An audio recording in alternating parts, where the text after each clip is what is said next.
Hello everyone, welcome back to my channel. আজকে একটা অন্যরকম ভিডিও নিয়ে এসেছি, একটা রান্নার রেসিপি। বুঝতেই পারছো কী রান্না। গোটা শীতে তো প্রায় অনেক বাড়িতে এই রান্নাটা হয়ে গেল, কিন্তু আমাদের বাড়িতে এখনও অবধি এই শীতে হয়নি। কেন প্রথম দিকে না বাবার শীত যখন পড়েছিল তখন আমার শ্বশুরমশাইয়ের শরীরটা এতটাই খারাপ ছিল, বাবা তো হসপিটালাইজ ছিল, ওই জন্য ভয় আর এসব রান্নাগুলো করতাম না। তা আজকে রান্নাটা করছি।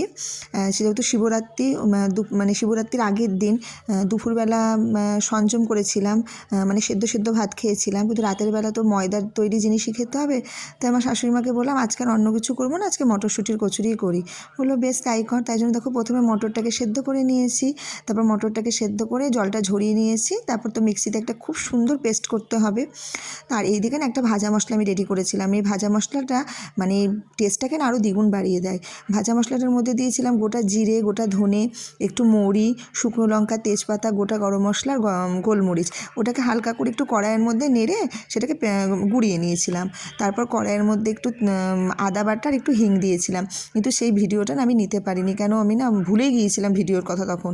যে আবার হঠাৎ করে মনে পড়াতে তখন আমি বলছি যা ভিডিওটা তো নেওয়াই হলো না, তা তোমাদের তো মুখেই বলে দিলাম।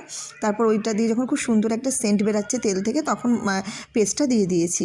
পেস্টটা নাড়াচাড়া করছি, একটু লবণ দিলাম টেস্টটা ব্যালেন্স করার জন্য, একটু চিনি দিলাম, আর পেস্টটা নেড়েই যাচ্ছি। যতক্ষণ না কড়াই থেকেও নিজে থেকে উঠে আসবে ততক্ষণ কিন্তু এটা নাড়তে হবে। বেশ মোটামুটি নাড়াচাড়া শুকিয়েও গেছেও, তখন ওই মশলাটা যেটা আমি গুঁড়িয়ে রেখেছিলাম, যে মশলাটা সেটা দিয়েছি।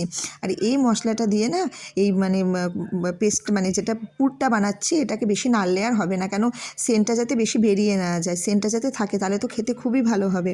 আর এইদিকে এই মশলাটা করতে করতে আমি এইদিকে ময়দাটাও মেখে নিয়েছি।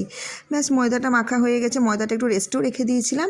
তারপর সুন্দর করে ওখান থেকে লেচি কেটে নিয়েছি, আর মটরশুঁটির পুরগুলো দিয়ে না ছোটো ছোটো বল তৈরি করে নিয়েছি। এরকমভাবে বল তৈরি করে নিলে না বেশ পুর ভরতে খুব সুবিধা হয়। তাই জন্য এই দেখো এখানে এখন লেচি কেটে কেটে এই যে বলগুলোকে ভেতরে ভরে, তারপর এটাকে দেখো মুখগুলোকে আটকিয়ে বেশ গোল গোল করে নিচ্ছি। তোমরা তো এই কাজটা সবাই জানো। আর এই টাইমে আমার ছেলে আমাকে একটু ভিডিওটা করে দিল, বললো মা আমি একটু ভিডিওটা করে দিচ্ছি, তুমি এটা করো। বললাম তাহলে ভালোই হলো, একটু করেই দিয়ে তারপর এই দেখো একটা একটা করে সব রেডি করে নিচ্ছি। এবার তো বেলতে হবে। আর আমি না খুব একটা ভালো লুচি বেলতে পারি না, ও কোনো রকম কাজ চালানোর মতন। তারপরে এই দেখো লুচিটা বেলে, এই দেখো লুচিটা এখন ভাজবো, বেশ ভালোই ফুলছে কিন্তু। আর লুচি ফুললে কিন্তু আমাদের মনটাও কিন্তু খুব আনন্দ হয়, তাই না? আর এবার আর ভিডিওটা বেশি বাড়ালাম না, সবাই ওইদিকে খাবার জন্য ওয়েট করছে, সবাইকে খেতে দিতে গেলাম। ততক্ষণের জন্য টাটা।